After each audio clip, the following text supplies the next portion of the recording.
প্রিয় দর্শক, আসসালামু আলাইকুম। চলে এসেছি নতুন একটি মজার রেসিপি নিয়ে। আজকে আমি রেস্টুরেন্ট স্টাইলে বিফ তেহেরি রান্না করে নেব।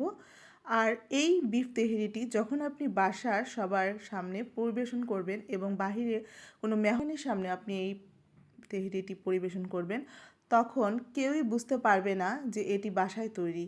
তো চলুন দেখে আসি কিভাবে এই রেসিপিটি আমি বাসায় তৈরি করেছি রেস্টুরেন্ট স্টাইলে।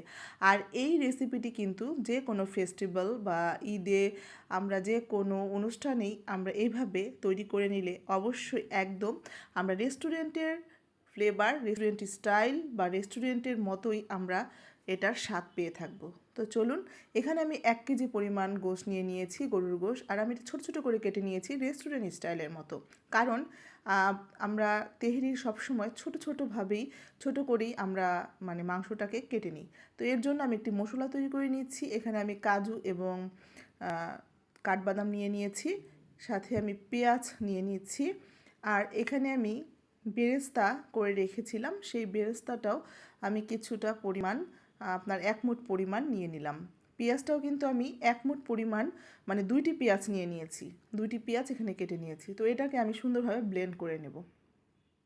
এটা আপনার তেহেরির স্বাদটাকে আরও ফ্লেভারফুল করে দেবে এবং একটি রেস্টুরেন্ট স্টাইলের স্মেল এখানে আমরা পেয়ে থাকব।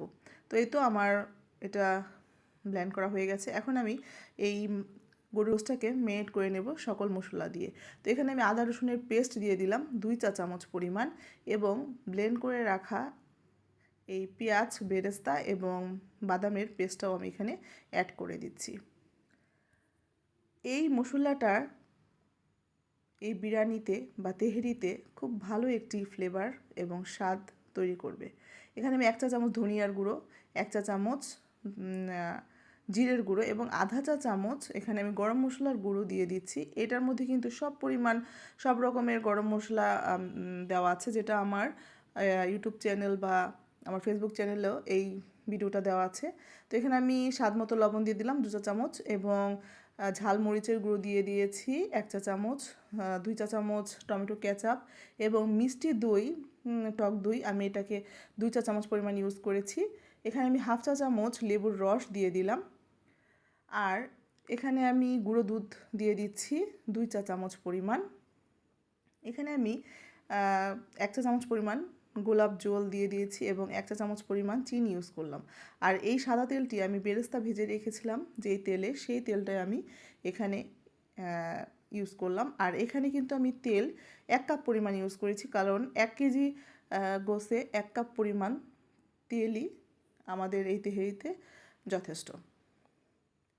তো এটাকে আমি সুন্দরভাবে হাতে মেখে নিচ্ছি, যাতে মশলাটা সুন্দরভাবে মাংসে লবণ মশলা সব সুন্দরভাবে ঢুকে যায়।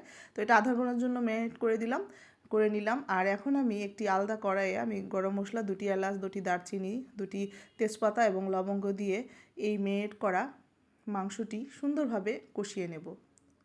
এই মাংসটি ম্যারিনেট করার ফলে মাংসটা খুব তাড়াতাড়ি সিদ্ধ হয়ে যাবে এবং খুব সফট এবং সুন্দর একটি ফ্লেভার আসবে।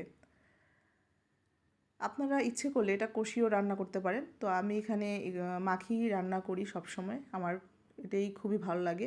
এখানে আমি শানের একটু বিরিয়ানি মশলাও দিলাম, যাতে ফ্লেভারটা আরও একটু ভালো আসে। তো এখানে আমি একটি হাঁড়িতে ওই বিরিয়ানির তেলটাই আমি ইউজ করছি, আমি এখানে বাড়তি তেল দিচ্ছি না। আর এখানে আমি চিনি গুঁড়োর চাল নিয়ে নিয়েছি। এখানে আমি 1 কেজি গরুর গোশতের জন্য আমি এখানে আধা কেজি চাল ইউজ করছি। এখানে আমি 4-5টি আস্ত কাঁচামরিচ দিয়ে দিলাম, স্বাদ মতো লবণ দিয়ে দিলাম। আর এখানে কিন্তু আমি আর কোনো মশলা আমি ইউজ করছি না, কারণ আমার বিরিয়ানিতেই আমার সম্পূর্ণ মশলা আছে। তো আমি এখানে চাউলটাতে একটু হালকা ফুটন্ত গরম পানি দিয়ে এটাকে আমি হালকা সিদ্ধ করে নিলাম। এখন আমি সেই আমার কষানো মাংসটা আমি এখানে দিয়ে দিচ্ছি। এখানে 1 কাপ পরিমাণ আমি লিকুইড তরল দুধ আমি দিয়ে দিলাম, যেটা আমার তেহেরির সুন্দর একটি ফ্লেভার আসবে। এখানে ফ্রোজেন করা আমি কিছু মটরশুঁটি দিলাম এবং গুঁড়ো দুধ দিয়ে এটাকে আমি আবার দমে দিয়ে দিব 10 মিনিটের জন্য। তো এই তো আমার রেডি মজাদার বিফ তেহেরি।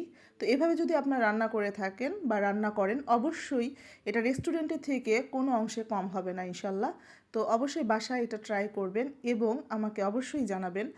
আর কেমন লাগলো ভিডিওটি অবশ্যই আমাকে জানাবেন। আর যদি ভিডিওটি ভালো লেগে থাকে অবশ্যই আমার ফেসবুক পেজে এবং ইউটিউব চ্যানেলে সাবস্ক্রাইব করে রাখবেন।